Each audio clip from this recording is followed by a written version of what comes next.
Hello, welcome to my senior art exhibit. It's a joint exhibit between myself and a fellow classmate, Jasmine Tate, and my stuff is all paintings, mostly oils and a little bit of acrylics. And Jasmine's is graphic design, computer stuff.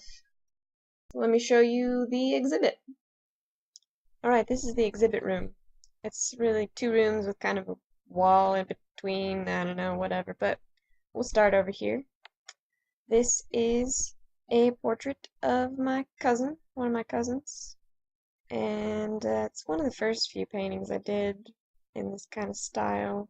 I call this style ribbon paintings, kind of close to futuristic paintings.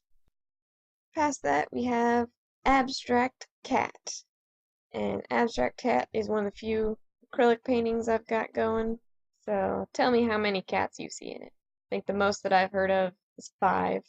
Alright, then over here on this next wall, we've got one of my later ribbon paintings. I did this earlier this semester. This one's probably my favorite.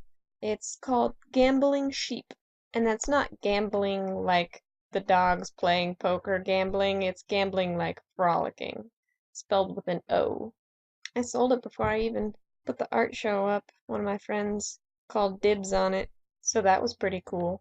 Alright, further down the wall here we have a painting called Evolution of Pi, and this one took a really long time because I did it in oil paints and I had to wait for a few of the lines to dry and then keep going and just took forever. And it's a visual representation of the first 100 digits of pi. Each color there represents a different number. So like the yellow is 1, kind of darker green is 2, that red purplish color is 3, going around all the way to 9 and back to 0 at the top there. And so if you start at the first purpley red color, which is 3, and follow that line, it goes to 1, then to 4, then 1, 5, on through the digits of pi. So that is the evolution of pi.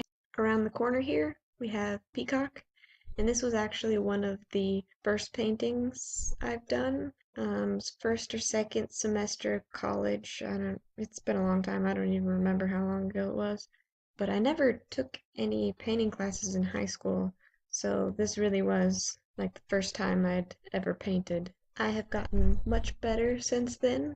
I've learned a lot, actually taking classes does help. So yeah, who would have thought? Here we have another one of my cousins. She's a sister of that first one I showed you at the beginning. Again, they're kind of futuristic style. I don't really know. I got inspiration for this kind of painting from an artist called Mark Adam Webster. He's got a website. It's pretty cool stuff. You can go look it up if you want.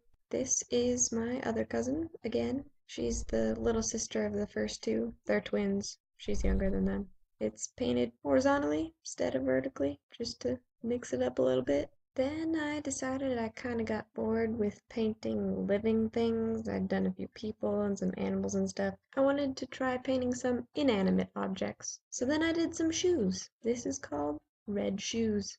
Titling paintings is not my favorite. Now we get back to some more ribbon paintings. This is called Frog on a Leaf. Yeah, I know, like I said, titles are not my strong suit. One of my professors actually said that whoever bought it should demand that I give it a better title before they take it. Oh, and I'm sorry about the crappy reflections and stuff. The lighting in here is weird and really intense.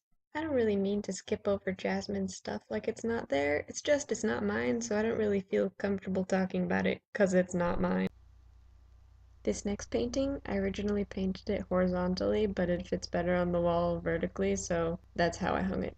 Have you ever thought of anyone as a color? 'Cause that's what this is. This is my roommate Abby, and I told her she gets the painting, but not until after my senior exhibit, so she'll be getting it soon. This next painting is the same sort of thing. It's my friend Mary, or, her color, and she gets this painting too, but she actually had it. I didn't make her wait for it. She had it hanging up in her room, in her house, and I just stole it for a little while to put it in the art exhibit. And here we have a ribbon painting of a clownfish. Everybody seemed to want me to name it Nemo, so instead I named it Marlin Jr. because I thought that would be funny. This was another one of the paintings that I did this semester, so it's a fairly recent one.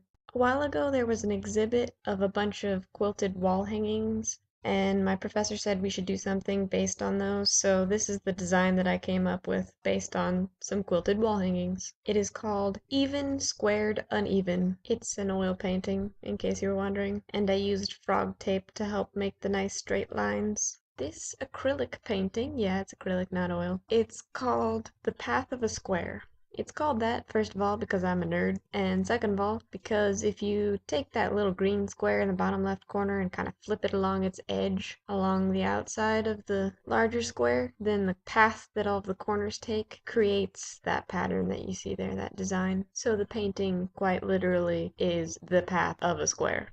This here is the last painting that I did this semester. I got it painted and framed just in time to put it in the show. It's called Snake in a Tree. It kind of goes along with that frog on a leaf on the other side.